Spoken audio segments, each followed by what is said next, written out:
Good morning student. आज के विज्ञान पीजी महाविद्यालय कालवाड़ की ऑनलाइन क्लासेस में आपका स्वागत है। हम लास्ट क्लास में बीएससी फाइनल ईयर मैथमेटिक्स में paper number first absent algebra अमूर्त बीजगणित के बारे में पढ़ रहे थे। उसकी यूनिट नंबर फर्स्ट सेट्स के बारे में, यूनिट नंबर सेकंड सबसेट के बारे में, ठीक है, और यूनिट नंबर सेकंड होमोमॉर्फिज्म समाकारिता के बारे में हमने पढ़ लिया था। आज हम अमूर्त बीजगणित में यूनिट नंबर थर्ड, ठीक है, पेपर नंबर फर्स्ट अमूर्त बीजगणित, उसका यूनिट नंबर थर्ड कौन सा, वलय एवं पूर्णांकीय प्रांत और क्षेत्र पढ़ेंगे। ठीक है, अब पढ़ेंगे आज यूनिट नंबर थर्ड। देखो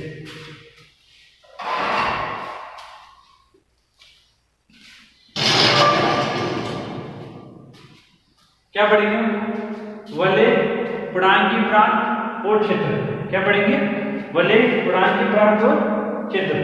देखो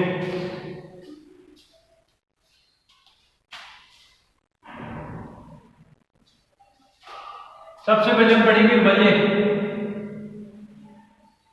यानी रिंग, वलय यानी रिंग, वलय के बारे में पढ़ेंगे। इसको इंग्लिश में बोलते हैं रिंग, इसलिए आर से दिखाते हैं इसको, ये ध्यान रखना। ठीक है, देखो डेफिनेशन देखो, माना आर कोई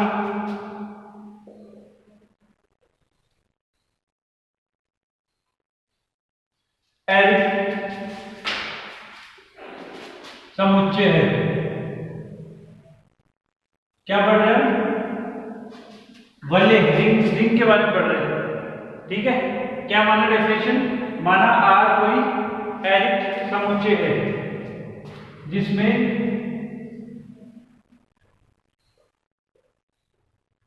कम से कम एक अवयव है। ठीक है, माना आर कोई एरिक समुच्चय है जिसमें कम से कम एक अवयव है। ब्रैकेट में लिख लेना कि आर वास्तविक संख्याओं का समुच्चय नहीं है।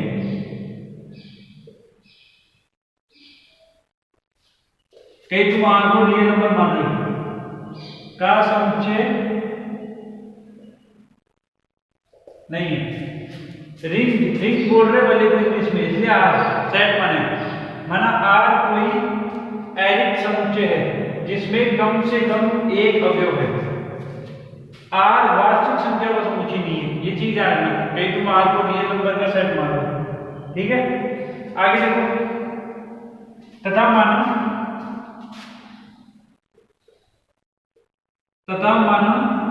अभी तक हमने ग्रुप में क्या पढ़ा था, कोई जीए ग्रुप था, उसमें एक संक्रिया होती थी, स्टार होती थी।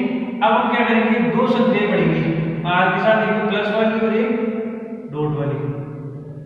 पहले हमने जी ग्रुप था, उसके बाद एक ही संक्रिया पढ़ी थी, कोई भी प्लस माइनस डॉट या कुछ भी, या प्लस 5 या मल्टीप्लाई 6, कोई सी भी। यहाँ पे हमने दो संक्रिया, एक तो प्लस की और एक डॉट की।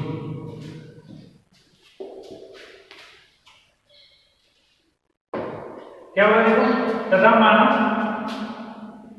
प्लस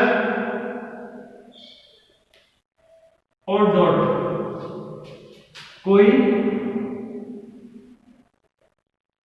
दो संक्रियाएं हैं।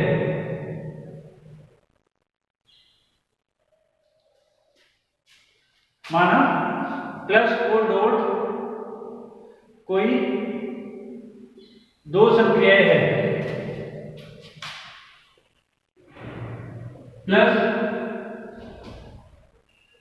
तथा डॉट सामान्य योग तथा सामान्य गुणन संक्रियाएं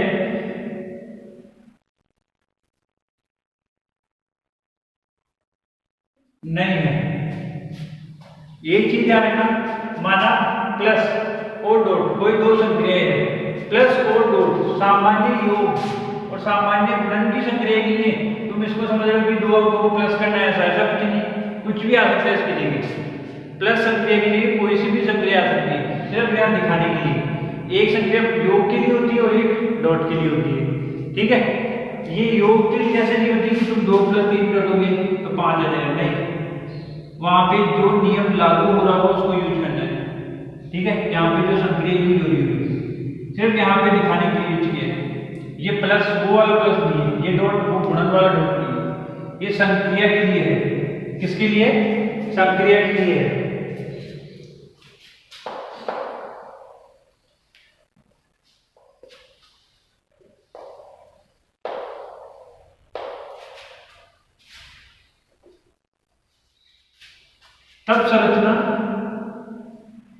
तब संरचना R प्लस डॉट एक वलय कहलाती है यदि यह निम्न अभिग्रही को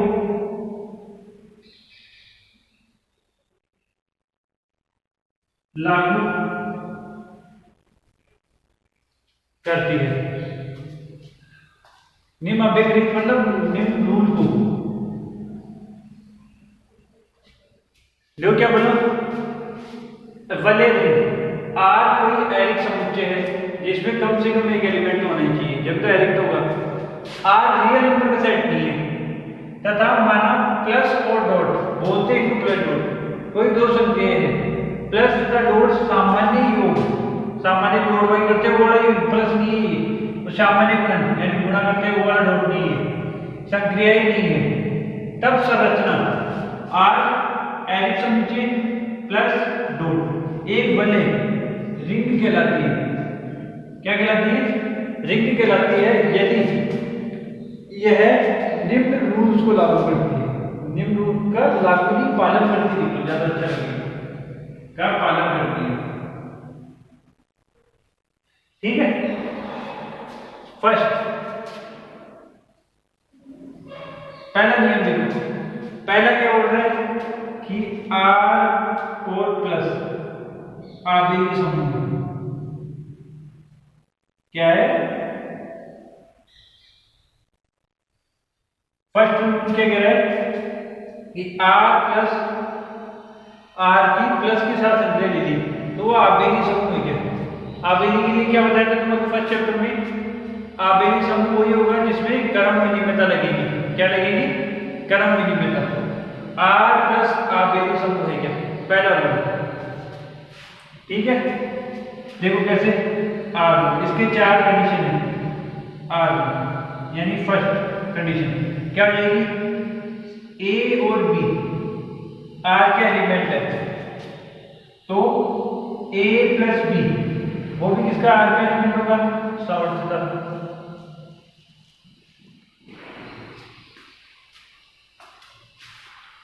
ठीक है।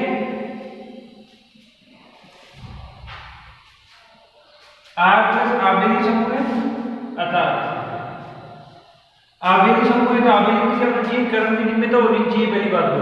और समूह भी बोला उसमें, समूह बोली तो समूह वाली कंडीशन भी सेटिस्फाई होनी चाहिए।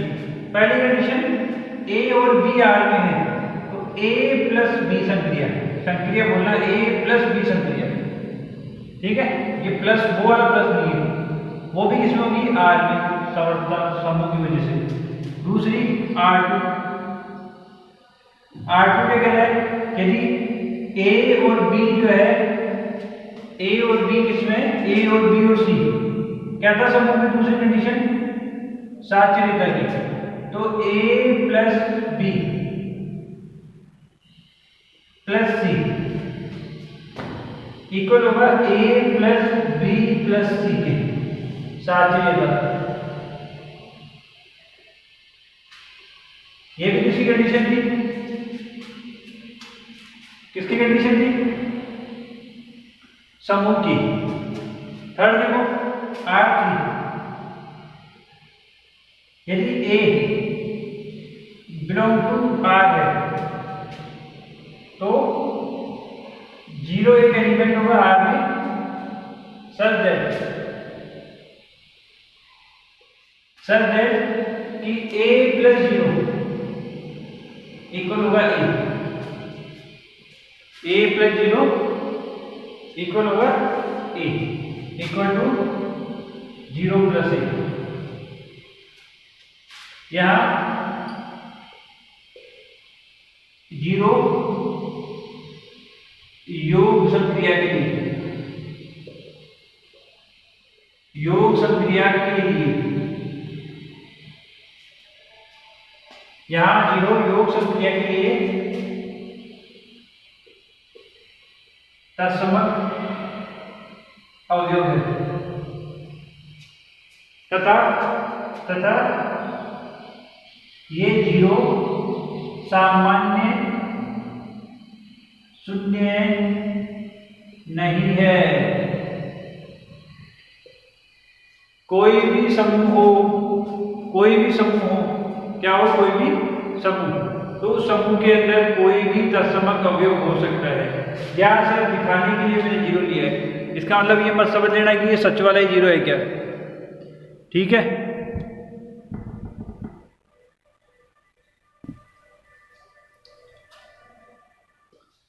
इसका मतलब ये नहीं कि 0 सामान्य शून्य है, सामान्य शून्य नहीं है जाएगा, ठीक है। क्या बोला देखो R प्लस आवेदी समूह होना चाहिए, तो पहले समूह की कंडीशन समवर्तता होनी चाहिए, साचर्यता होनी चाहिए, A कोई एलिमेंट R में 0 एक एलिमेंट होगा R में इस प्रकार कि A plus 0 equal to A equal to 0 plus.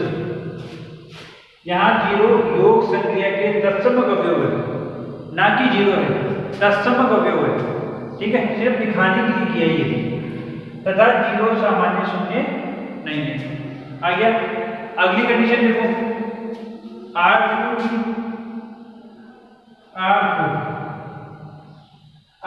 क्या है, प्रत्येक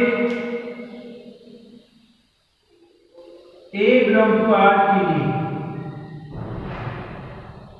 प्रत्येक A बिलोंग टू R के लिए B एक अवयव ऐसा होगा R में कि such that A plus B equal होगा 0 equal to B plus C। प्रतिलोम अवयव कंडीशन, तत्समक अवयव, प्रतिलोम अवयव। यहाँ B A का प्रतिलोम अवयव है, यहाँ B का क्या है, A का प्रतिलोम अवयव है, किसके लिए, योग संक्रिया के लिए, B A का योग संक्रिया के लिए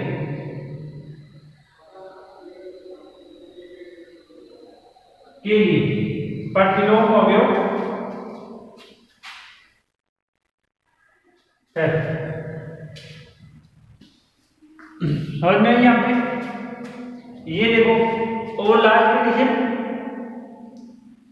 ठीक है, लास्ट कंडीशन देखो आवेदी भी होना चाहिए, तो आवेदी वाली कंडीशन भी लिखेंगे R5 यहाँ यदि A और B दो एलिमेंट R के, तो A प्लस B इक्वल होना चाहिए B प्लस A का नाम लीजिए मेथड।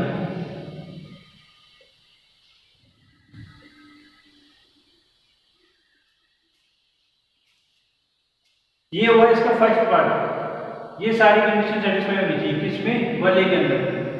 आज इसका सेकंड पार्ट, फिर थर्ड पार्ट, फिर जाके क्या होगा, एक वले कहलाएगी। अलजेब्रा है, एक ध्यान रखना है कि यदि तुम एंट्रेंस की तैयारी भी करोगे एमएससी के लिए, आईआईटी जेईई के लिए, मतलब आईआईटी में तुम एमएससी करना चाहते हो आईआईटी कॉलेज में, या यूनिवर्सिटी में एमएससी करना चाहते हो, एंट्रेंस देना पड़ेगा। ये पेपर मोस्ट इंपोर्टेंट है उसके लिए, ठीक है। इसके बाद एक कॉम्प्लेक्स का पेपर है, वो भी इंपॉर्टेंट है। सेकंड ईयर में तुमने रियल एनालिसिस पढ़ी होगी, वो भी इंपॉर्टेंट है, तो अच्छे से करना है इसको, ठीक है। लेंथी, थोड़ा थ्योरम्स लेंथी है इसके अंदर, और इनको यूज करना आना चाहिए।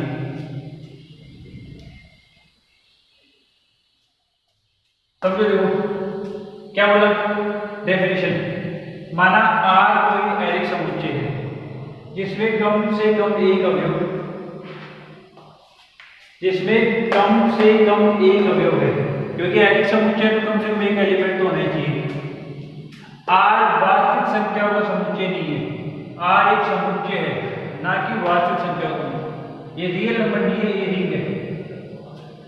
तथा माना प्लस संख्या डॉट संख्या, कोई दो संख्याएं प्लस और डॉट, सामान्य योग प्लस सामान्य गुणन संख्या नहीं है, ये चीज भी ध्यान रखनी है। तो क्या बोला, तब संरचना आर प्लस संक्रिया डॉट संक्रिया एक वलय कहलाती है यदि यह निम्न अभिग्रह रूल का पालन करती है। फर्स्ट रूल क्या बोलता है कि आर प्लस, पहले इसके साथ संक्रिया, आबेली यानी कर्मणी में समूह यानी ग्रुप, ये कंडीशन है। अर्थात पहला आर यदि इंप्लाई दैट ए और बी आर के अंदर है तो ए प्लस बी भी आर में होना चाहिए समर्थक। यदि ए बी और सी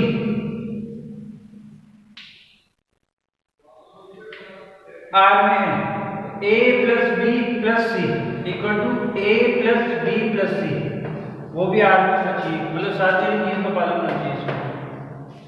थर्ड आर थ्री, यदि ए आर में है और जीरो भी आर में है, ए प्लस जीरो और zero plus A equal to A आना चाहिए। इसका मतलब क्या हो गया, जीरो योग संक्रिया के लिए तत्समक अवयव है तथा यहाँ जीरो सामान्य शून्य नहीं है। जो हम शून्य मानते हैं वो शून्य नहीं है, सिर्फ समझाने के लिए यूज किया है। जीरो है क्या यहाँ पे, तत्समक अवयव, किसके लिए, योग के लिए।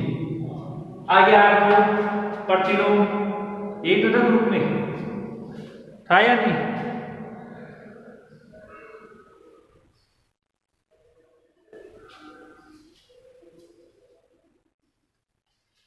प्रतिलोम प्रत्येक ए बिलोंग टू आर के लिए बी आर इस प्रकार है कि ए प्लस बी इक्वल होगा तत्समक अवयव zero equal to B plus ए।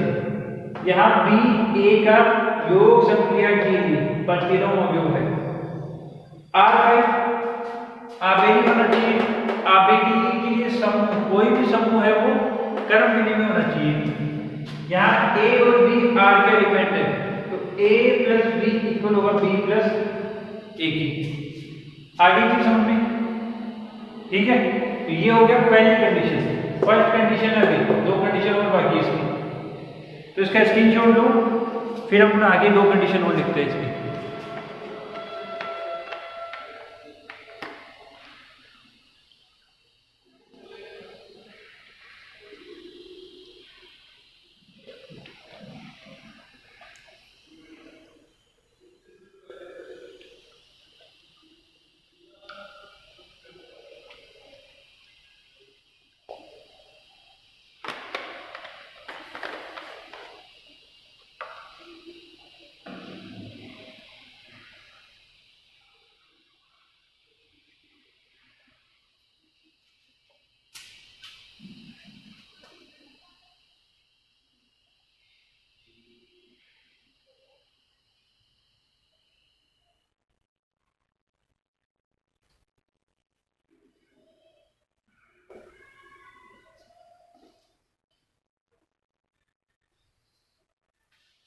ले लिया स्क्रीनशॉट, देखो आगे देखो सेकंड कंडीशन,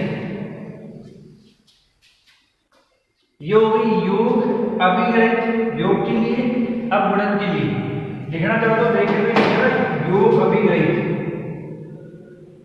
योग नियम, योग के लिए, ठीक है। वो वाला योग नहीं है, योग वाला योग वो नहीं है, योग यानी प्लस संक्रिया के लिए। आगे देखो दूसरी,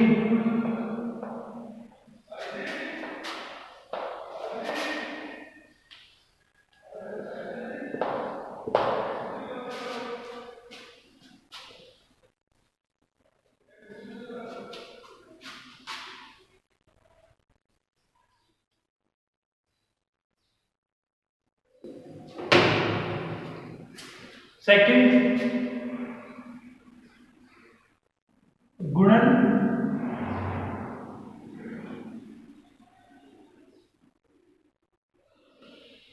अभिगणित, गुणन अभिगणित।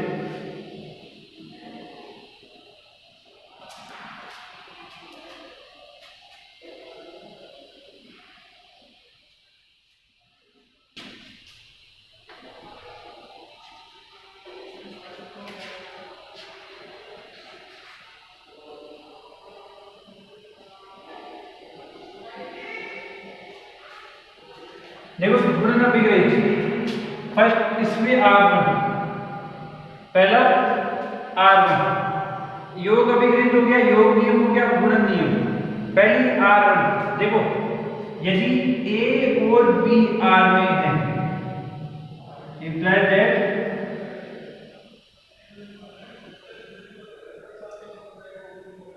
A और B R में है, तो क्या होगा A डॉट B वो भी किसमें होगा R में। पहली कंडीशन कौन सी कंडीशन, सामर्थ्यता गुणधर्म, ये होना चाहिए। दूसरी R2, यदि A B और C R में है, तीन एलिमेंट R में, तो A dot B dot C equal होना चाहिए A dot B dot C के। सात चीजें गुणधर्म,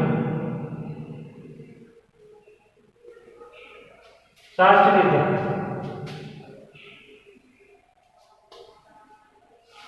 गुणन अभिगणित ले रहे मतलब R डॉट ले रहे, R प्लस योग अभिगणित R डॉट के लिए कि A B belong to R है, तो A डॉट B भी R में होना चाहिए। A B और C R में है, A dot B dot C equal होना चाहिए A dot B dot C के। ठीक है। थर्ड कह रहा है R3, यदि A B और C R में है, तो A plus B dot C equal होना चाहिए A dot C plus B dot C। बंटन का नियम, डिस्ट्रीब्यूटिव लो, कौन सा लो, डिस्ट्रीब्यूट लो, पढ़ा ना। यदि A plus B dot C है, तो A dot C plus B dot C होना चाहिए, हाँ या ना।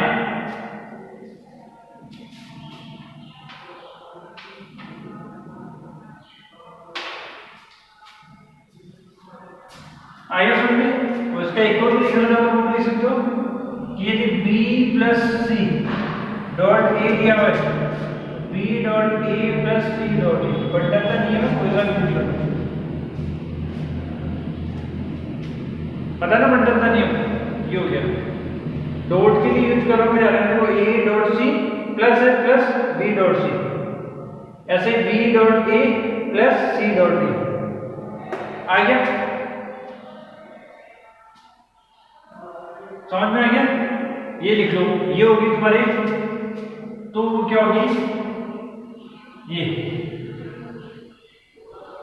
तब ये एक वजह कहलाएगी, क्या कहलाएगी, वजह कहलाएगी, क्या कहलाएगी, तब वो वजह कहलाएगी कब, जब R प्लस आबेली समूह हो, यानी समर्थता हो, साचल्यता हो, योग के लिए दसवां योग हो, योग के लिए प्रतिलोम योग हो, और कर्मनिमित्ता हो योग के लिए, और R डॉट के लिए समर्थता हो, साचल्यता हो और बंटनता हो, तो R प्लस डॉट संरचना एक वजह कहलाती है, क्या कहलाती है, एक रिंग कहलाती है।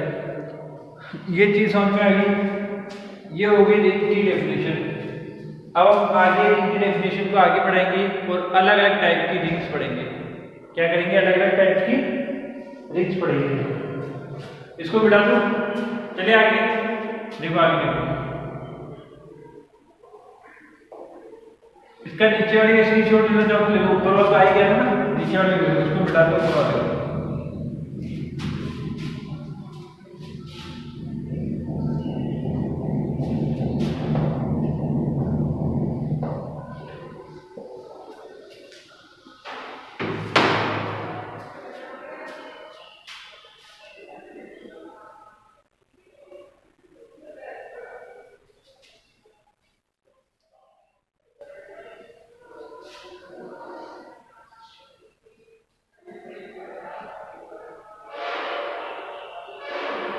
ले लिया। चले आगे, देखो आगे।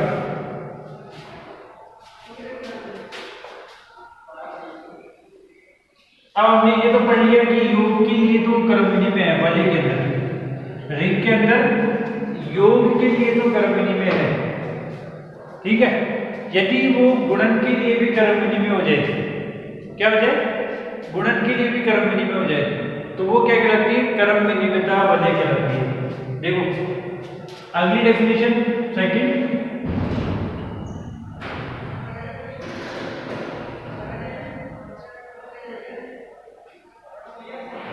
कर्म विनिमय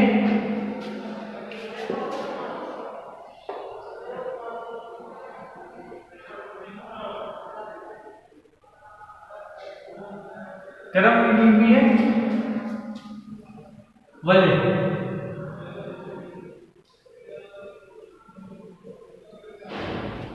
क्या बात हुई, कर्म विनिमय वलय। माना आर प्लस डॉट, माना आर प्लस डॉट क्या है, एक वलय है। डेफिनेशन लिखा रहा हूं मैं कर्म विनिमय वलय की। माना आर प्लस और डॉट एक वलय है, तो आर प्लस डॉट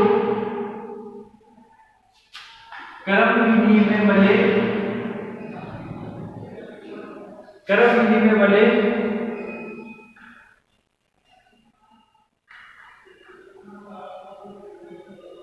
कहलाती है। यदि माना आर प्लस डॉट एक वलय है, तो आर प्लस डॉट कर्म विनिमय वलय कहलाती है यदि समुच्चय आर गुणन संक्रिया के लिए, इसके लिए गुणन संक्रिया के लिए भी कर्म विनिमय हो।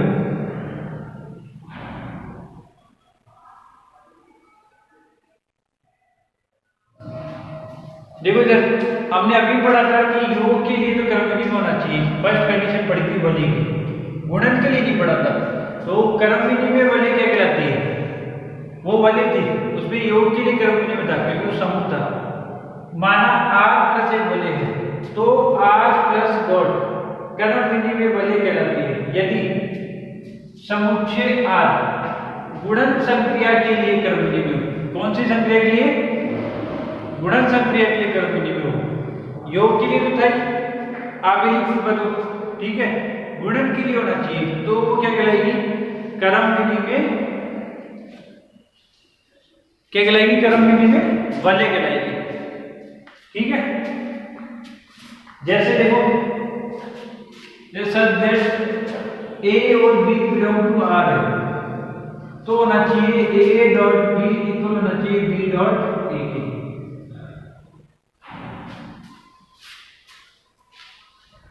ठीक है। इनको बात लिखो, ए डॉट बी इक्वल होना चाहिए बी डॉट ए के, सो दैट ए और बी बिलोंग टू आर। आई ये चीज समझ में।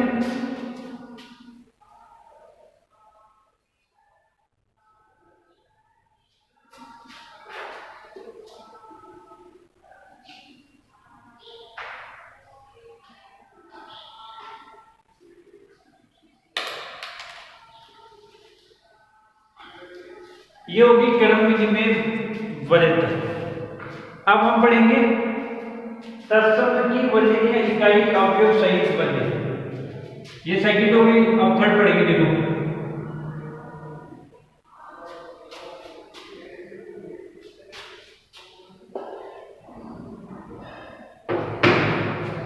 थर्ड कौन सा है? थर्ड हम पढ़ेंगे तत्सम की वलय या इकाई अवयव सहित वल्य।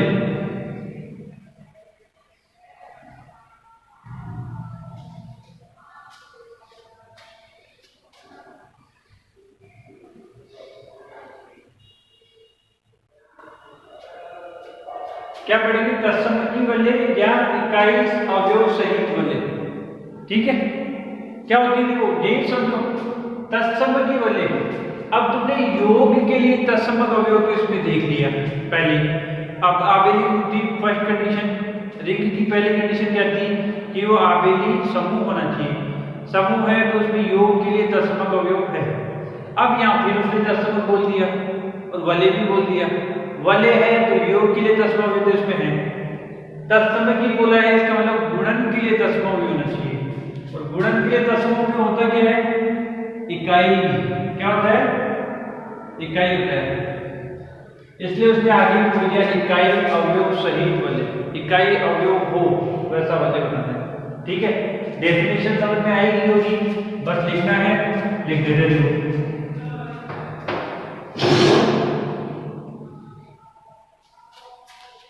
देखो डेफिनेशन देखो,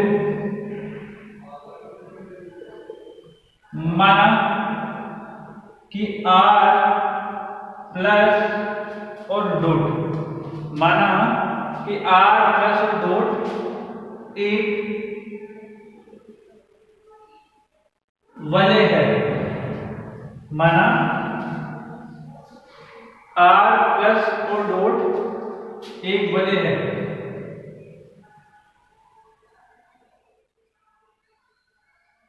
क्या एक वलय है?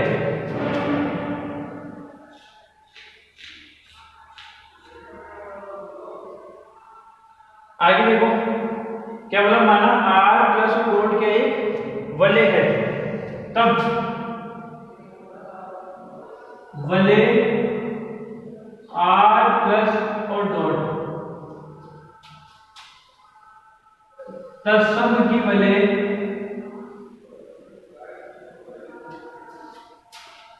या इकाई सहित, इकाई अवयव सहित, इकाई अवयव सहित वलय कहलाती है।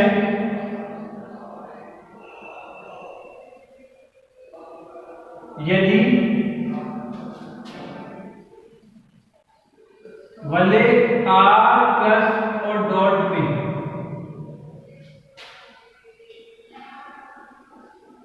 गुणन के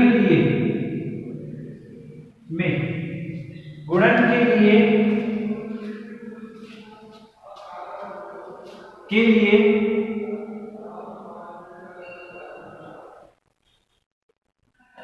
तत्सम अवयव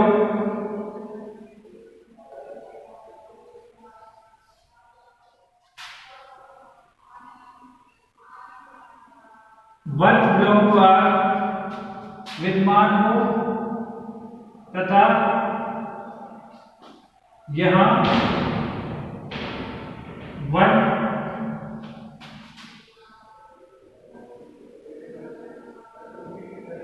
सामान्य पूर्णांक कितना 1 2 3 4 नहीं है। ये चीज तुम्हारे को ध्यान रखनी है। यहाँ 1 तथा यहाँ 1 सामान्य पूर्णांक नहीं है, वो 1 2 3 4 वाला 1 नहीं है। ठीक है ना, ये 1 गुणन के लिए तत्सम अवयव है, कुछ भी हो सकता है, सिर्फ यहाँ दिखाने के लिए हमने 1 को लिया है।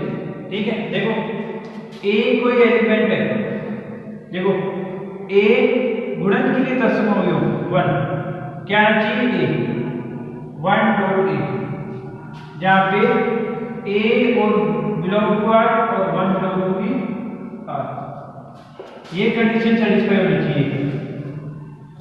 तो वो कौन से कहलाते हैं, तत्समकी वाले या इकाई अवयव सहित वाले, तत्समकी वाले या इकाई अवयव सहित वाले कहलाते हैं।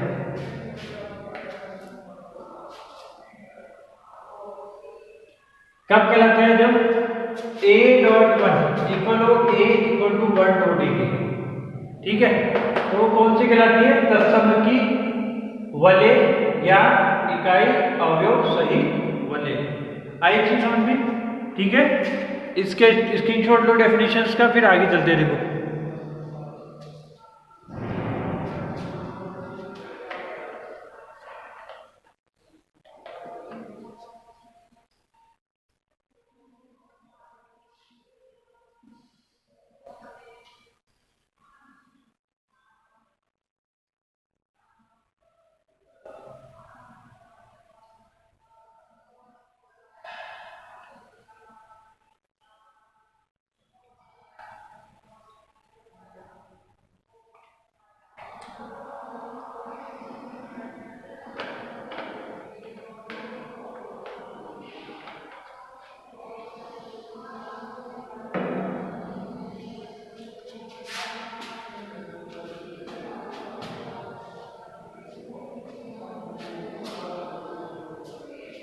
लिखिए इसको, चले आगे देखो, आगे देखो, आगे डेफिनेशन।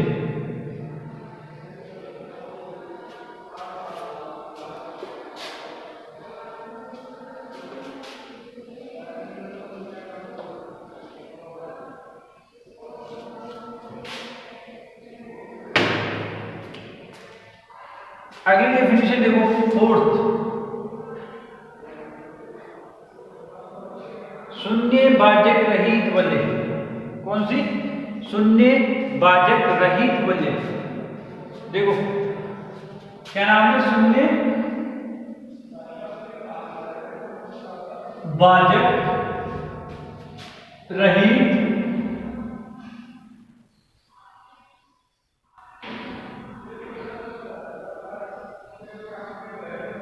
शून्य भाजक रहित वलय। क्या बोलती थी वो शून्य भाजक रहित वलय,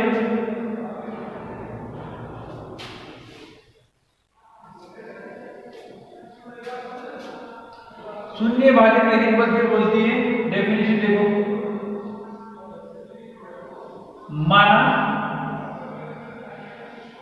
आर प्लस और डॉट, माना आर प्लस और डॉट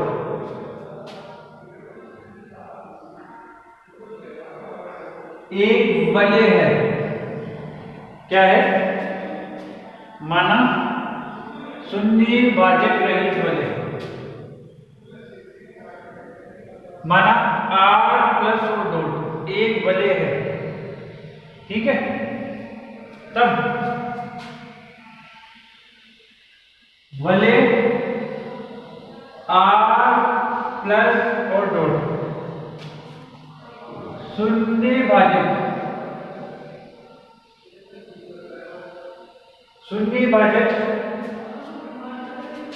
रहित वलय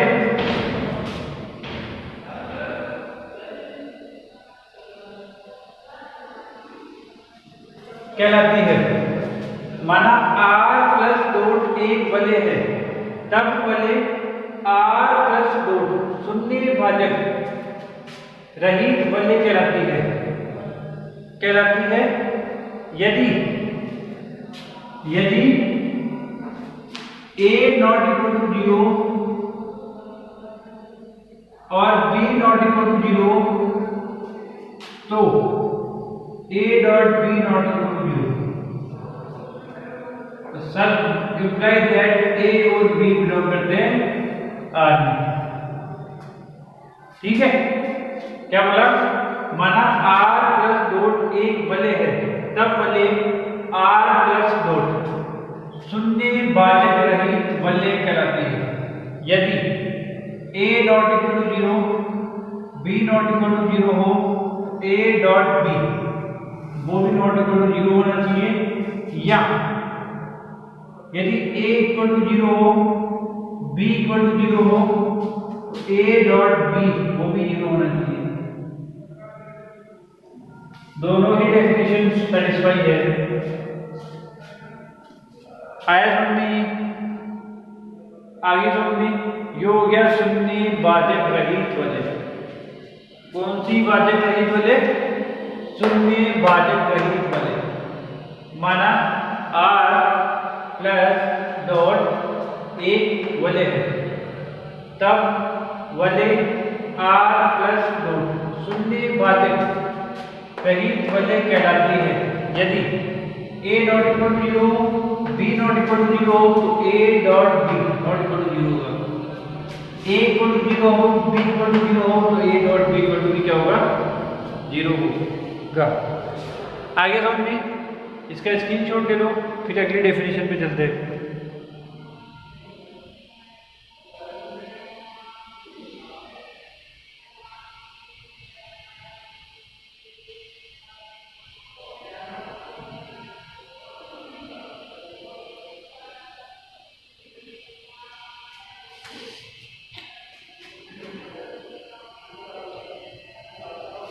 चले आगे, देखो आगे देखो,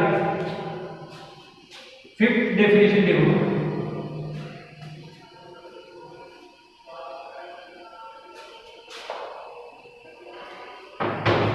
अगली डेफिनेशन है फिफ्थ, शून्य भाजक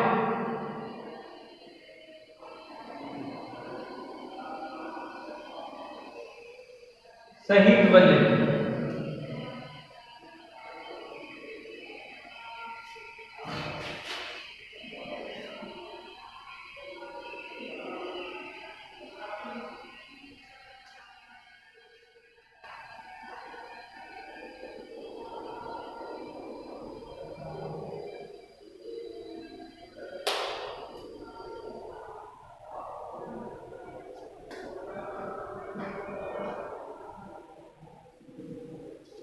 शून्य भाजक सहित वलय।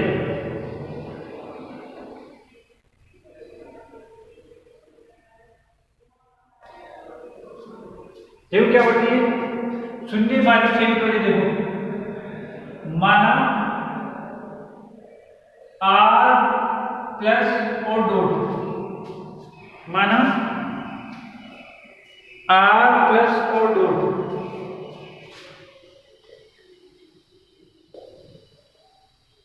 माना r प्लस और डॉट एक वलय है, तब r प्लस और डॉट, r प्लस और डॉट शून्य भाजक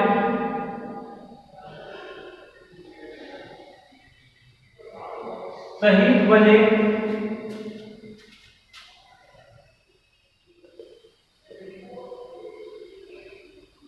कहलाती है। यदि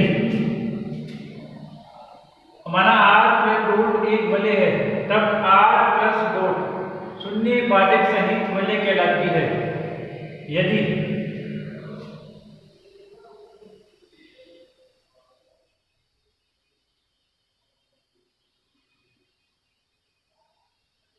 यदि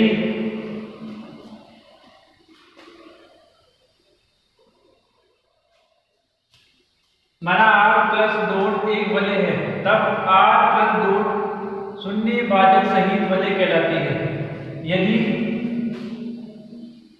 a not equal to 0, not equal to 0 और b नॉट इक्वल टू 0, तो भी a dot b equal to 0। ठीक है। अब सर कहोगे तुम कि सर कैसे पॉसिबल है, देखना क्वेश्चन करेंगे तो पता चलेगा। ठीक है ना, एक एग्जाम्पल करेंगे। देखो क्या बोला, माना आर प्लस डॉट एक वलय है, तब आर प्लस डॉट शून्य भाजक सहित वलय कहलाती है यदि किन्हीं भी दो अवयवों के लिए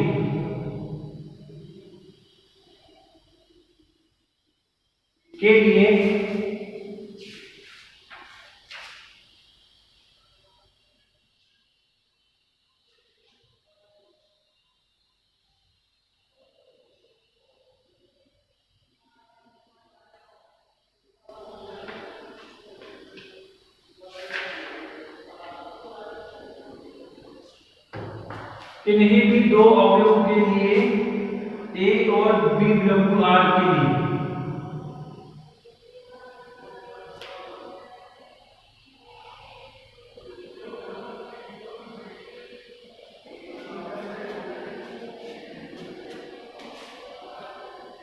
क्या बोला, माना आर प्लस डॉट एक वलय है, तब आर प्लस डॉट शून्य भाजक सहित वलय कहलाती है यदि किन्हीं भी दो अवयवों ए और बी बिलोंग टू आर के लिए ए इक्वल टू 0 हो और बी इक्वल टू 0 हो, तो भी a dot b equal to 0 ठीक है। दूसरी, यदि ए डॉट इक्वल टू 0 हो या और बी डॉट इक्वल टू 0 हो, तो a dot b equal to 0 होगा। तो ये शून्य भाजक सहित वलय की डेफिनेशन है। ए नॉट इक्वल टू 0 हो, बी नॉट इक्वल टू 0 हो, तो a dot b equal to 0 होगा। यदि ए इक्वल टू 0 हो, बी इक्वल टू 0 हो, तो a dot b not equal to 0 होगा। ठीक है ना, तो ये किसकी डेफिनेशन है, शून्य भाजक रहित की डेफिनेशन। इसका स्क्रीनशॉट ले लो, फिर आगे चलते रहो।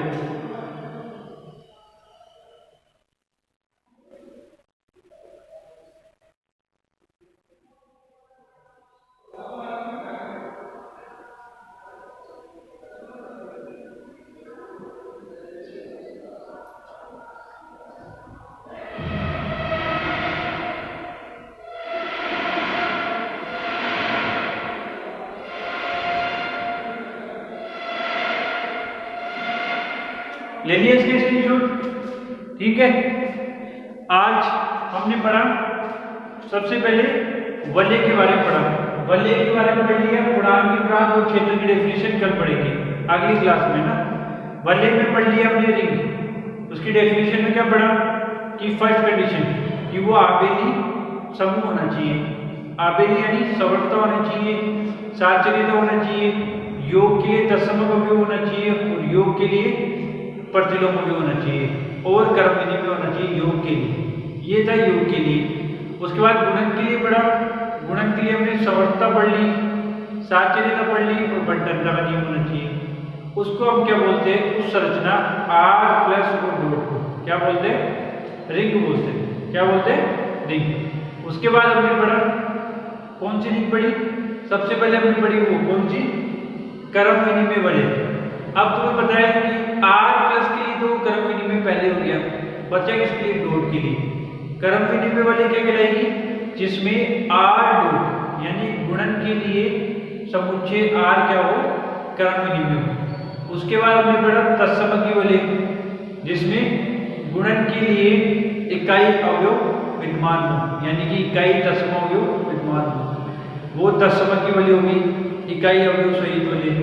उसके बाद शून्य भाजक रहित और शून्य भाजक सहित इन वलय की डेफिनेशन पढ़ ली। ठीक है, इस क्लास में हम इतना ही करेंगे, बाकी हम अगली क्लास में करेंगे। जब तक इनको पढ़ो, अच्छे से समझो, डेफिनेशन समझोगे तो इनको अप्लाई करना आसान हो जाएगा। डेफिनेशन नहीं समझोगे आगे थ्योरम्स में प्रॉब्लम्स आएगी। ठीक है, अच्छे से करो। आज के लिए इतना ही, धन्यवाद, थैंक यू।